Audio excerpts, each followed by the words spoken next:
I mean, like we're right now we're in Thao Dien, for example. There's a lot of foreigners here, a lot of French people in this particular area.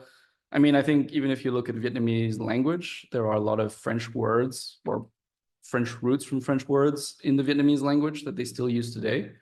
Whether it's cafe or other kind of words that have integrated into the Vietnamese language. For example, coffee culture is very big here. I think they got that from the French. Even just sitting on small stools and people watching is a very French thing. Drinking your coffee in the morning. No cigarettes here, but there is the coffee part. So I think there are definitely aspects of French culture that are still ingrained here, but I think the Vietnamese have taken it and really made it their own. Yeah, speaking of coffee, like I have no idea how I'm gonna drink coffee in the United States after drinking coffee here. It's I, just so good here. I It's mean, coffee in the US is very diluted down. Let's put yeah, it that way. And I'm not even a huge coffee yeah, drinker, but I've definitely learned to appreciate the art of coffee from yeah. Vietnam. And so much good coffee. Like I walk here, like 10-minute walk, and I pass at least 10 coffee stalls in the Right. street. And that's actually the dream of most Vietnamese people is, hey, I want to own my own tea shop or a coffee Mhm. shop one day, invite all my friends and just have a good time. Talk about this too, like how put this question. So in the United States, Vietnam's of course a communist country. Sure. But when I came to September, I was like, it just amazed me how entrepreneurial it is, a small business. Like it's like everyone opens the door in the morning, they're selling something, right? Yep.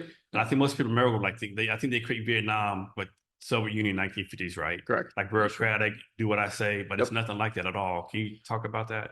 In some respects, I would say politically, Vietnam is still a communist country, but in terms of its economic system, it is very much a capitalist kind of driven economy. Even more so, I would say, in Ho Chi Minh City, more so than even in the north. But overall, I think, yes, you're right. It's kind of the Confucian values of you want to work hard today to provide your family a better future in the future. So I think those kind of Confucian values have translated well into entrepreneurship, and we've seen that as well in China and other similar kind of Confucian-esque countries as well, like Singapore or Hong Kong and places like that. And how often do you go to France now? I try to go back once a year, usually during the summer. So usually that's when all the family kind of gathers and we spend time together. And your parents that live there or they live here in Vietnam? So my parents are a little bit all over as well. So they're kind of semi-retired these days. So they used to have a business here in Vietnam, also in education, but now they spend about half of their time in France, and then the rest of their time in Vietnam and traveling around the world. So they're just chilling. And say the name of your startup. ULAB. So does it mean anything? Is it just a random name you came up with, or does it actually have some significance to it? So yeah, that's a good question. We get that out actually a fair amount. So we originally started as a tutoring company called One on One, which has three O's. But actually, we pivoted to become a product company after we were approached by another education group who was interested in buying us.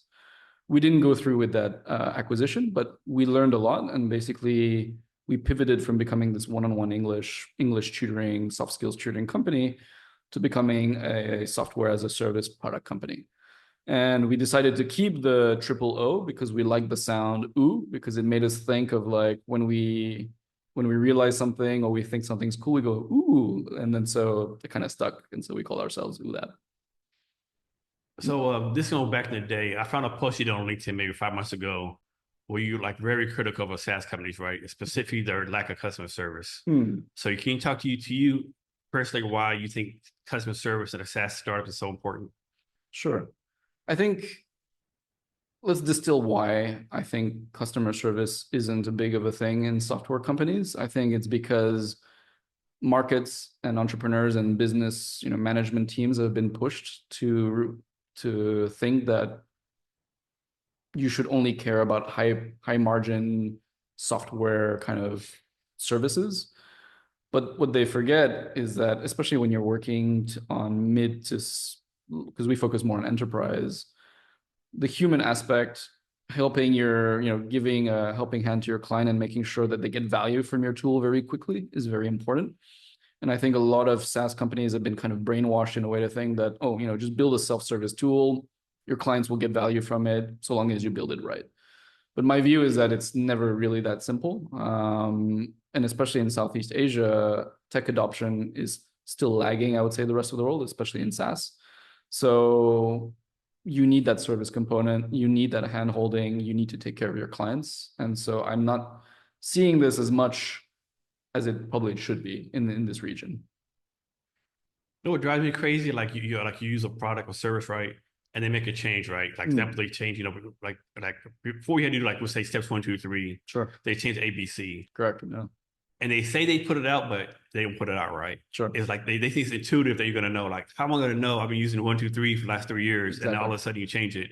Correct. And I have problems, and you act like I'm the stupid one. Correct. And then if I try to ask you for help, they're like, yeah, just check out our FAQ. And then you have to search some keywords and you don't even know what you're looking for. Here's a video. Right. There's a video. That's if you're lucky. Video is if you're like, if they even care a little bit about you. But usually they'll just be like, oh, look at this handbook thing, read in page 500 or whatever. And you're just like, what the hell? So I think there's a better way. I'm not saying that we've figured it out, but we think that talking to a real human is already a good place to start. Yeah. So for your company, talk about the importance of you making sure your customers have the best customer service possible. I mean, for us, so again, we focus more on mid to enterprise level clients. So the nice thing about that is that it allows us to have budget to be able to do that, which means that whenever we work on a deal, inherently within our, let's call them margins, we make sure that we have a dedicated account manager. You can actually call them or contact them or email them. And so you get that face-to-face kind of interaction rather than just going through a chatbot or some automated AI tool. So for us, that personnel kind of hand-holding is very important. So you have I might be wrong, but you have like customers, like you're in like 21 countries, right? That's right. And so how do you like manage like customer service, running the company through the different time zones, different culture, different personalities? How do you do that? Sure. So for us, I think what's important is that we usually try to align with the clients as we are negotiating, let's say with a new client. We'll tell them, look, when do you guys typically operate? Because we're not at a big enough size where we can guarantee 24/7, like service around the clock. So what we tell them is like, give us your core hours where you really need us to be there. Of course, if the system is down or the platform is down, of course, we're going to fix it and be there. But usually the account manager will adapt to the times of the client. So most of our team is based in Vietnam, but let's say we have a client in the US or a client in Europe, that person will work specific shifts or times dedicated to that client in that time zone. So I think most people know what IQ is, EQ is. But what's SQ? Like, what's the skills quotient?